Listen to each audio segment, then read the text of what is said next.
राम लाडलो, मैं थारा अपना रवि मंगवाना स्टोरी ऑफ स्टडी चैनल में स्वागत करता हूँ। पिछली वीडियो में हमने दो वेद पढ़े थे, ऋग्वेद और सामवेद। वीडियो ज़्यादा लंबे ना हो जाए इसलिए वे दो ही वेद पढ़ाए थे, बाकी के वेद हम इसमें पढ़ेंगे और उत्तरवेदिक काल को भी पढ़ेंगे। अगर वो वीडियो किसी ने नहीं देखी है, नीचे डिस्क्रिप्शन में लिंक दे रहा हूँ, नहीं तो आप आई बटन पर जाकर देख सकते हैं। चलो ज़्यादा समय ना लेते हुए हम अपनी वीडियो को शुरू करते हैं, जो आज का टॉपिक है।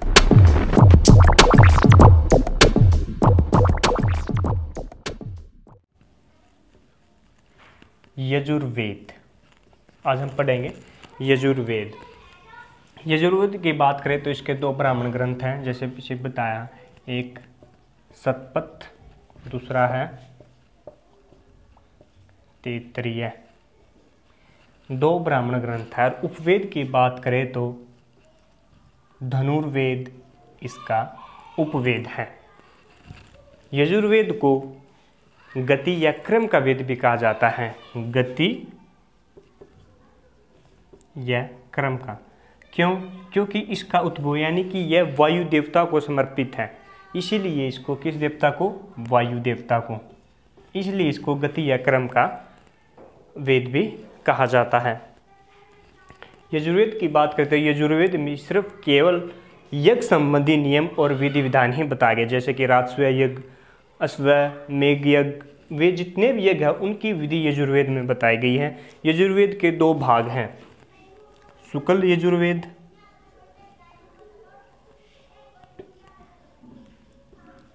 और दूसरा है कृष्ण यजुर्वेद।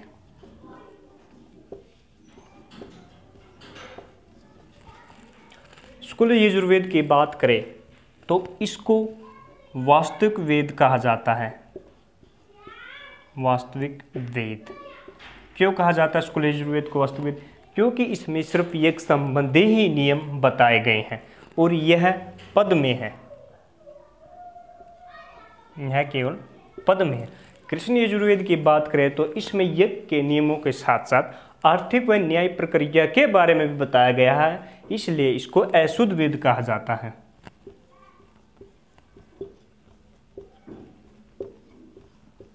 और ये पद के साथ साथ गद में भी है, यानी कि पद और गद दोनों में है। यजुर्वेद के दो संप्रदाय भी हैं, ब्रह्म संप्रदाय और आदित्य संप्रदाय। यजुर्वेद के एक मंत्र में चारों वर्णों को एक साथ वेद पढ़ने का अधिकार दिया गया। चार वर्ण आपके ब्राह्मण, क्षत्रिय, वैश्य व शूद्र।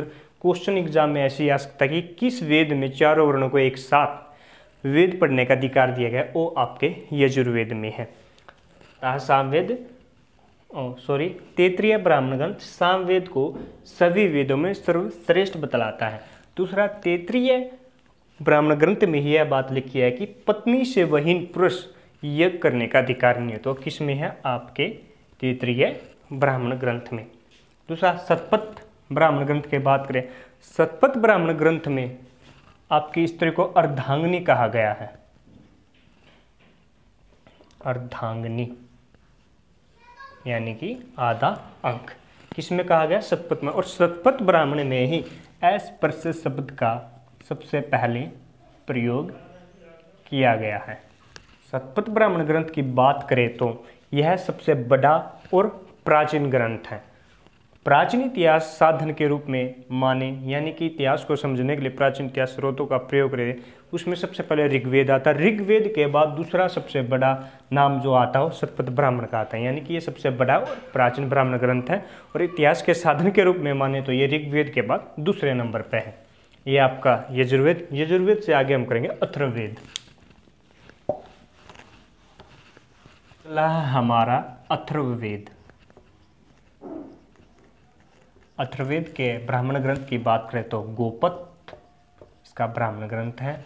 और उपवेद की बात करें तो शिल्पवेद इसका उपवेद है।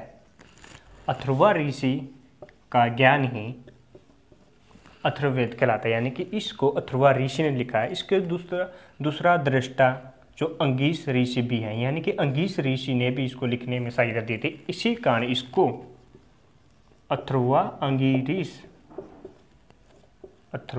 अंगीस वेद भी कहा जाता है। आपसे क्वेश्चन पूछा जाता है अथर्वा अंगीश वेद किसे कहा जाता था? अथर्ववेद को। अथर्ववेद को कौटिल्य ने वेद त्रयी श्रेणी में शामिल नहीं किया, यानी कि वेदों की श्रेणी में। क्यों? क्योंकि कौटिल्य एक ब्राह्मण थे, कट्टर ब्राह्मण थे, जिस कारण उनका मानना था कि जो 3 वेद हैं वो तो भगवानों ने लिखे हैं, यानी कि ब्रह्मा जी ने लिखे हैं, ये वेद अथर्वा ऋषि ने लिखा था, जिस कारण की कौटिल्य इनको वेद त्रयी में शामिल नहीं करते। अथर्ववेद गद्य और पद दोनों में है और यही वेद सर्वाधिक लोकप्रिय वेद है। ये आपको याद रखना है कि सबसे लोकप्रिय वेद कौन सा? वो आपका अथर्ववेद ही है। अथर्ववेद एक ऐसा वेद है जिसका कोई भी आण्यक्य नहीं है। अगर आण्यक्य पता नहीं क्या होता है, प्राचीन इतिहास के स्रोत के बारे में मैंने बताया था। स्क्रीन पर आपको वीडियो दिखाई दे रही है, उस पर जाकर क्लिक करके आप उसको देख सकते हैं कि क्या होते हैं आण्यक्य। अथर्ववेद में ही सबसे पहले मगध और अंग महाजनपद का उल्लेख मिलता है।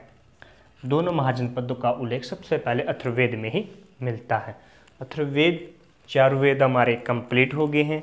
अब बात करते हैं हम उत्तर वैदिक काल की। उत्तर वैदिक काल की, जिसका टाइम पीरियड है 1000 से 600 ईसा पूर्व। उत्तर वैदिक काल की बात है। अगर ऋग्वेद काल की बात करें, ऋग्वेदिक काल में का केंद्र सप्त सिंधु प्रदेश था, यानी कि ऋग्वेदिक काल में सप्त सिंधु प्रदेश में निवास करते थे लोग। लेकिन उत्तर वैदिक काल में सप्त सिंधु प्रदेश की बजाय मध्य देश हो गया केंद्र, मध्य देश हो गया केंद्र। उत्तर वैदिक काल से ही लोहे की शुरुआत मानी जाती है, यानी कि 1000 ईसा पूर्व के आसपास लोहे की शुरुआत हुई। उत्तर वैदिक काल में कृषि उत्तर वैदिक काल में कृषि को प्रधानता मिली। ऋग्वेदिक काल के लोगों की मुख्य फसल जौ थी, लेकिन उत्तर वैदिक काल के लोगों की मुख्य फसल गेहूं और चावल हो गई।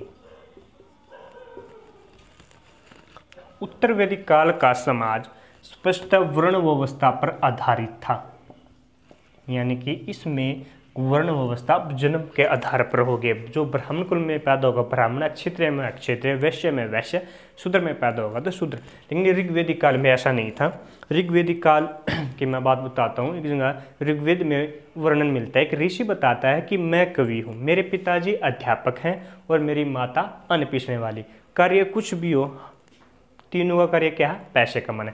यानी कि ऋग्वेदिक काल में वर्ण व्यवस्था जन्म पर आधारित नहीं थी, काम पर आधारित थी। जो जैसा काम करता था वो उस वर्ण का था। लेकिन उत्तर वैदिक काल में स्पष्ट जो समाज वर्ण व्यवस्था पर आधारित हो गया। उत्तर वैदिक काल में ही 4 आश्रमों का उल्लेख मिलता है। मैंने पीछे बताया था पिछली वीडियो में कौन से उपनिषद में मिलता है, मैं अब यहाँ भी बता रहा हूँ। जाबाल उपनिषद में 4 आश्रमों का एक साथ वर्णन मिलता है। आश्रम ब्रह्मचार्य, गृहस्थ, वानप्रस्थ और संन्यास, 4 आश्रमों का किसमें? जाबाल उपनिषद में।